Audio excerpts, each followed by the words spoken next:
Welcome to the channel of Constant Learner. Video में हम first flight की poem a tiger in the zoo के बारे में डिस्कस करेंगे, जो कि नेल्सन मंडेला की ऑटोबायोग्राफी के बाद है। इस पोम में टाइगर के बारे में डिस्क्राइब किया गया है कि टाइगर जब पावरफुल होता है, जब पावरफुल होता है तो उसका कैरेक्टर तब क्या रहता है, और जब वो पावरलेस होता है तो उसका कैरेक्टर क्या होता है। तो इसमें यही चीज़ बताई गई है ना, कि वो जब पावरफुल होता है तो अपनी मन की करता है ना, कैसे उसका जो ओरिजिनल कैरेक्टर होता है जंगल में वो निकल के आता है, और वैसी वाइस वर्सा जब वो किसी केज में बंद होगा या फिर किसी जू में होगा तब उसका कैरेक्टर कैसा रहेगा। तो वो चीज़ इस पोम में डिस्क्राइब की गई है। So let's begin the pome. This pome contrast a tiger in the जू with the tiger in its natural habitat.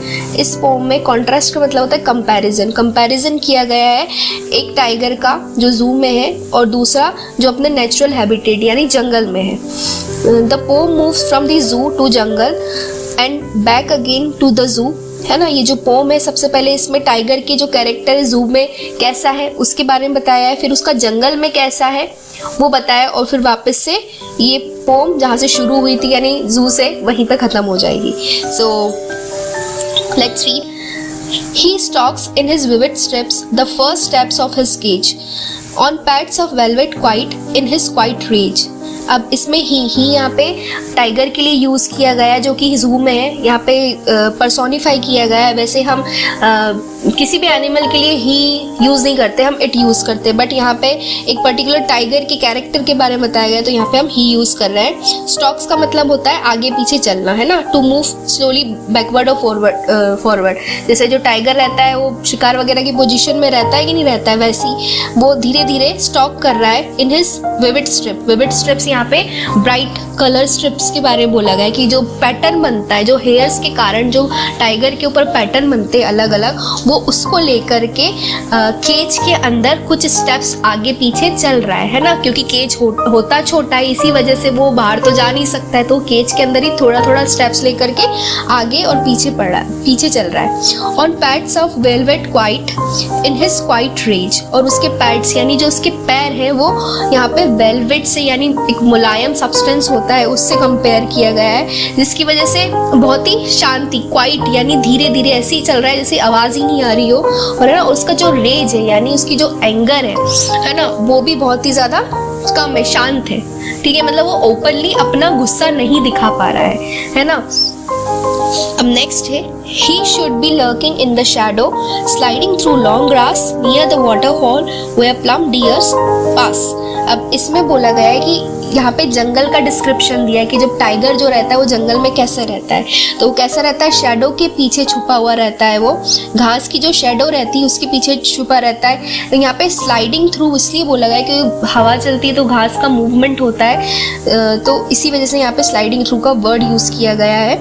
Near the water hole यानी पानी के थोड़े पास, जैसे रिवर वगैरह बहती है ना उसके पास। अब उसके मकसद क्या है वहाँ पे रुकने का, छुपने का, तो उस पर आगे दे रखा है वेयर प्लम डियर पास, क्योंकि वहाँ से उस पानी उस रिवर के यहाँ से जो प्लम डियर है यानी जो मोटे ताज़े जो डियर है वो पास होते हैं ना, ठीक है। तो वो उनका शिकार करने के लिए वहाँ पर बैठा हुआ है। तो यहाँ पे टाइगर के पार के बारे में बताया गया है। नेक्स्ट है, he should be snarling around houses at the jungles as bearing his white fangs, his claws terrorizing the village। अब उसमें बोला गया है कि जो टाइगर है जो जंगल में वो स्नर्लिंग यानी दहाड़ता हो, पूरे उसकी दहाड़ इतनी तेज़ है कि जो विलेज है वहाँ पे जंगल के पास जो थोड़े बहुत विलेजेस होते हैं, है ना, बस्ती होती है छोटी सी, तो उसकी पूरी आवाज़ वहाँ तक पहुँच रही है ना। वो अपने जो वाइट फैंग्स है यानी अपने जो दांत है, बड़े बड़े फैंग्स है ना, वो दिखा रहा है, शो कर रहा है, उसके पंजे भी दिखा रहा है, और इस वजह से वो पूरे जो विलेज है उसको डरा पा रहा है। Next, but he is locked in the concrete cell, लेकिन वो क्या है, अब वही टाइगर जो है वो लॉक्ड है कहाँ पे, कॉन्क्रीट सेल यानी जो पिंजरा होता है ना, जो रेत वगैरह से बना हुआ कॉन्क्रीट है ना, उसके अंदर क्या है वो लॉक्ड है। हिज स्ट्रेंथ बिहाइंड बार्स, और उसकी जो स्ट्रेंथ है, उसकी जो ताकत है वो बिल्कुल बिहाइंड बार्स यानी इसके केज को एज अ प्रिजन शो किया है यहाँ पे, है ना। ठीक है, कि उसकी जो स्ट्रेंथ है, ताकत है, वो बिहाइंड द बार यानी केज के अंदर है ना। बिहाइंड बार्स का मतलब प्रिजन ही होता है एक तरीके से। Stalking the length of his cage ignoring visitor. अब वो सिंपली क्या कर रहा है, स्टॉक कर रहा है, यानी वो उस केज के अंदर आगे पीछे चल रहा है और जितने भी विजिटर आ रहे हैं जो उसको देख रहे हैं उनको इग्नोर कर रहा है ना। He hears the last voice at night, the patrolling cars, and stares with his brilliant eyes at the brilliant stars. अब वो बोल रहा है कि वो जो जू में जो हमारा लॉक्ड है टाइगर, वो क्या करता है, उसकी लास्ट वॉइस सिर्फ जो पुलिस की कार की जो पेट्रोलिंग होती है ना, पुलिस के व्हीकल्स की जो आवाज़ होती है, बस वही सुन पाता है आखिरी में। और बस वो अपनी आसमान के ऊपर वो ब्राइट आइज के साथ अपनी और अपनी ब्रिलियंट आइज के साथ वो ब्रिलियंट स्टार को स्टेयर करता रहता है। मतलब उसके पास और कोई काम नहीं है, बस वो यही काम करता रहता है। तो ये लेस्ली नॉरिस ने लिखी है। इसमें सबसे पहले हम राइमिंग स्कीम देख लेते हैं। स्ट्रिप, हम इसको स्ट्रिप को हम ए दे देंगे, है ना। नेक्स्ट है केज, केज में भी कोई राइमिंग स्कीम नहीं मिल रही तो इसको हम बी दे देंगे।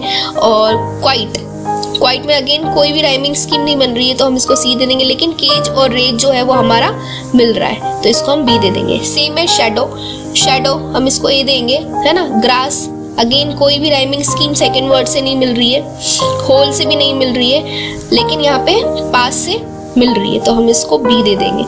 तो इसमें पूरे पैराग्राफ में ए बी सी बी और ए बी सी बी पूरे 5 लाइन्स में यही चीज़ इसके अंदर रिपीट होगी, ठीक है। अब नेक्स्ट है, इसमें ही जो है वो फर्स्ट वाला ही जो है वो पर्सोनिफाई कर रहा है ऑन पैड्स ऑफ, जो है on pads of velvet quiet. ही यहाँ पे मेटाफर है क्योंकि जो उसके पैड्स है उसको वेलवेट से कंपेयर किया है। अगर यहाँ पे एज और लाइक होता तो वो यहाँ पे सिमिली होता, लेकिन यहाँ पे डायरेक्टली कंपैरिजन हुआ है ना। अब नेक्स्ट है यहाँ पे एंजामेंट, जो कि स्ट्रिप और केज के बीच में कोई भी फुल स्टॉप वगैरह नहीं है, ठीक है। तो यहाँ पे एंजामेंट है, ठीक है। अब नेक्स्ट है इसमें है stock in his vivid strips. इसमें एस और एस का साउंड रिपीट हो रहा है तो यहाँ पे कॉन्सोनेंस है। और एक और बात है, यहाँ पे क्वाइट और क्वाइट फर्स्ट ही स्टैंजा में रिपीट हो रहा है तो यहाँ पे रिपीटेशन है। नेक्स्ट है शुड अराउंड हाउस, यहाँ पे शुड अराउंड हाउस में थर्ड पैराग्राफ में ओ का साउंड आ रहा है तो यहाँ पे एजोनेंस है, क्योंकि हमने पढ़ा था कि अगर कोई भी वाउल साउंड रिपीट होता है तो वहाँ पे एजोनेंस होता है, ठीक है। और बस that's all, thank you so much.